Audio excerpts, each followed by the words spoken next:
E aí, pessoal, beleza? Professora Juliana aqui, e no vídeo de hoje nós vamos falar um resumão aqui sobre respiração celular e sobre fermentação, que é o conteúdo da nossa avaliação. E vamos aproveitar e deixar esse vídeo público aqui, né, para os meus alunos lindos, maravilhosos, mas a gente já vai deixar esse vídeo aqui, tá? Então, vou começar aqui já passando os slides para vocês, tá? Bem rapidão aqui, só para a gente retomar todos os conteúdos vistos. A gente precisa, então, saber o que significa a palavra respiração, descrever quais são os reagentes e os produtos que a gente tem na respiração aeróbica e na anaeróbica, que seria a fermentação, e fala das diferenças entre esses dois tipos, né, que é a respiração aeróbica e a anaeróbica, a respiração e a fermentação, tá? Então, o que é respiração? Respiração celular é uma reação química, ignorem cachorro, qualquer coisa que vocês ouvirem, tá? Porque a gente precisa seguir aqui com a aula. O meu estúdio aqui maravilhoso, né, os cachorros, eles participam. Então, a respiração é uma reação química que a gente vai ter de utilização da glicose, que é um combustível, para poder fazer ATP, que é a energia das nossas células, tá? Então, a respiração aeróbica, ela precisa de oxigênio, e a fermentação, não, tá? Então, o que é importante a gente pensar aqui, lembrar aqui? Precisa decorar essa molécula? Claro que não. Mas essa daqui é a molécula de ATP. Eu tenho 3 fosfatos, ó, PPP, 3 fosfatos. Aqui a base nitrogenada adenina, e aqui um açúcar. Então, eu tenho a adenosina trifosfato. Então, todas as reações químicas que a gente vai fazer com a glicose é para produzir essa molécula de ATP, tá? Esse ATP é a energia da nossa célula, ok? Então, por isso que a gente faz esse processo. Então, a respiração, ela acontece primeiro no citoplasma e depois dentro da mitocôndria. Nós vamos ver as fases agora desse processo, que é a respiração aeróbica, tá? É a organela que a gente estuda lá atrás, né? Mitocôndria é que faz respiração, tá aí. É a respiração celular, respiração que envolve oxigênio, respiração aeróbica, tá? Então, qual que é a equação da respiração aeróbica? Você pode ver aí na figurinha que a gente tem primeiro escrito e embaixo a gente tem as moléculas, né? As moléculas. Então, ela começa com a glicose, que é o C6H12O6. Não precisa ficar decorando isso, tá, gente? Na verdade, de tanto a gente usar, a gente acaba, né, lembrando depois, no final das contas. A glicose, na presença de oxigênio, a glicose vem da sua comida, o oxigênio vai vir do ar que você respira, vai produzir o quê? Gás carbônico, água na forma de vapor, você respira e vira água na forma de vapor, e a energia liberada na forma de ATP. Então, essa é a equação da respiração, que envolve o oxigênio, que é a respiração celular, que é a respiração feita pela mitocôndria, certo? As 3 fases da respiração celular, isso é importante a gente lembrar. Glicólise, ciclo de Krebs e cadeia respiratória. Onde ocorre cada uma delas? A glicólise ocorre no citoplasma. O ciclo de Krebs ocorre na matriz mitocondrial, que é uma das regiões da mitocôndria, já vamos ver a fotinho. E a cadeia respiratória ocorre na crista mitocondrial, que é aquela membrana toda dobradinha que passa na parte interna da mitocôndria. Então, seria isso aqui, ó. A glicólise acontece aqui na região do citoplasma. Aqui tem uma célula, tá? Só com o citoplasma e a mitocôndria para a gente poder localizar. O ciclo de Krebs acontece na matriz, que é essa região interna, que parece uma gelatina, tá? Que parece, vamos dizer assim, o citoplasma da mitocôndria, para a gente entender. E a cadeia respiratória acontece aqui, ó, nessa membrana, nessas regiões aqui na crista da mitocôndria, tá? Na membrana interna, nessas cristinhas que nós temos aqui, certo? Então, primeira fase da respiração celular, a glicólise, que acontece no citoplasma. Eu pego a glicose que você comeu ali dentro da célula e eu transformo ela em 2 moléculas de ácido pirúvico, ou ânion piruvato, tá? Aqui está a fotinho representando, os exercícios podem trazer ou como ácido pirúvico ou como piruvato. O piruvato, ele tem 3 carbonos, então eu peguei uma molécula de 6 carbonos, que é a glicose, e transformei numa molécula de 3 carbonos, 2 de 3, que é o ácido pirúvico, tá? Então, eu não preciso estar decorando reações, nem nada aqui, tá? É uma forma só da gente relembrar. O que é importante eu saber da glicólise, que ela quebra, a lise quebra, eu quebro a molécula de glicose, tá? A gente até comentou que na faculdade você estuda e tem 10 reações para isso acontecer, não é simplesmente piscar o olho e aconteceu, tá? Demora. E essas reações vão me produzir 2 ácidos pirúvicos.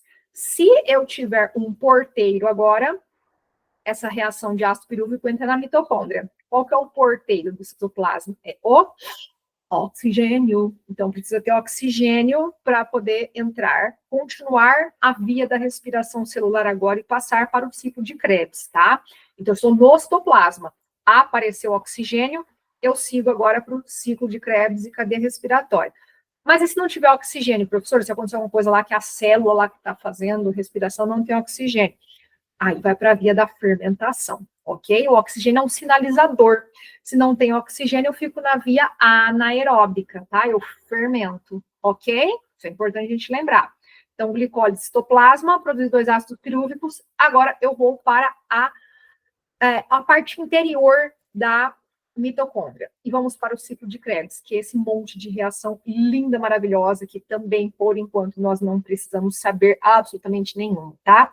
O que eu preciso só lembrar aqui? Então, eu já estou dentro da mitocôndria, na matriz mitocondrial, e aí eu tenho 2 moléculas de ácido pirúvico, então o ciclo de Krebs ocorre em 2 vezes, tá? E essa molécula de ácido pirúvico vai receber uma outra molécula aqui chamada acetilcoenzima A. A coenzima A, ela entra para que o ciclo de reações aí de Krebs, né, recebe o nome de Krebs por causa do Hans Krebs, já expliquei sobre o Krebs na aula, né, o cara é sensacional, ganhou o prêmio Nobel por tudo isso, né, o cara guerreiro, lutou guerra e tudo mais, né, maravilhoso. Também pode ser chamado de ciclo do ácido cítrico, mas eu sempre vou chamar de ciclo de Krebs em homenagem a ele, porque ele é simplesmente o cara por ter descoberto tudo isso, né? Então, aqui no ciclo de Krebs, eu vou ter a entrada do piruvato, e lembrando, a gente viu na foto ali, né? Eu já produzi 2 ATPs ali na glicólise. Agora eu entro no ciclo de Krebs e passo por todas essas reações em ciclo aí, ó. Citrato vai ser transformado em cisaconitato, isocitrato, alfa-cetoglutarato, e por aí vai, tá? Até a gente rodar todo o ciclo.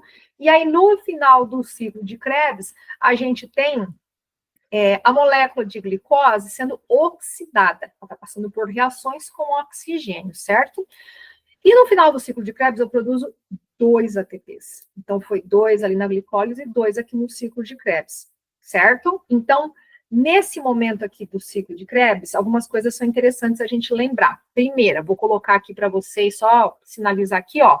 Eu tenho informação de NAD e FAD, tá? NAD aqui e FAD aqui, ó. O que é esse NAD e FAD? São moléculas aceptoras de elétrons. Lembra que a gente falou? É uma polícia carregando o ladrão. Então, pega ali com o carro, captura, para levar esses elétrons depois lá na cadeia respiratória, ou cadeia transportadora de elétrons, tá? Então, no ciclo de Krebs, eu passo ele 2 vezes, porque eu tenho 2 piruvatos, e produzo, então, 2 moléculas de ATP, tá? E esse NAD e FAD. Interessante também a gente lembrar aqui, ó, que eu libero o gás carbônico já no ciclo de Krebs, tá? Então, as moléculas de gás carbônico são liberadas aqui. A gente até comentou aquela questão, né, do emagrecimento, da perda de gordura. Quando a gente emagrece, quando a gente está em déficit calórico, a gente acaba perdendo gordura, né, emagrecendo mesmo.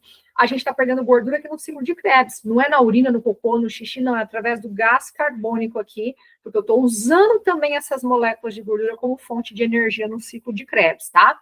Primordialmente eu uso carboidrato, mas eu posso utilizar o CO2 aqui, vai vir da gordura, né, do que a gente estiver usando como substrato, certo?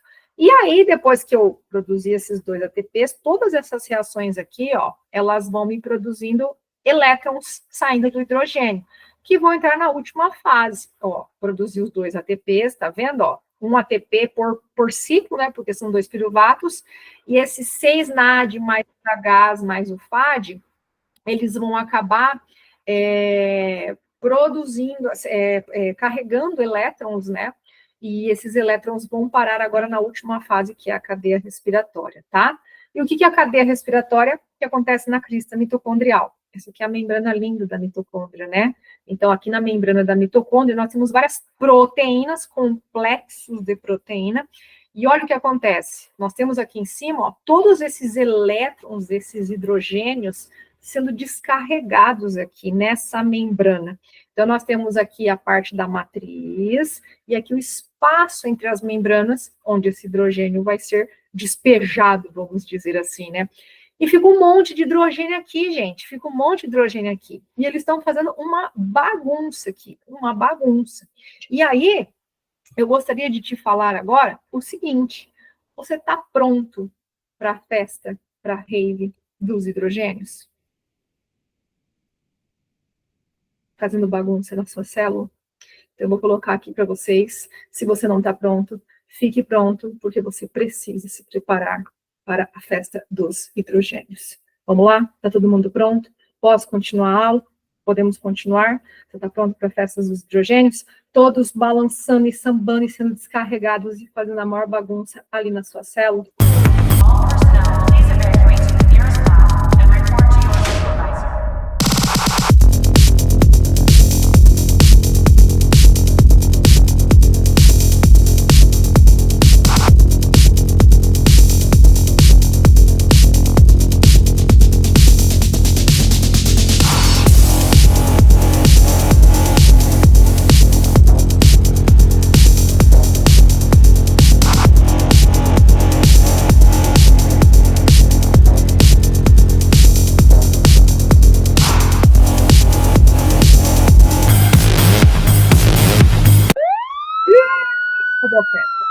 Todos os hidrogênios foram capturados. Meu Deus, meu Deus, meu Deus. Foge. Esses hidrogênios agora que estão foram capturados.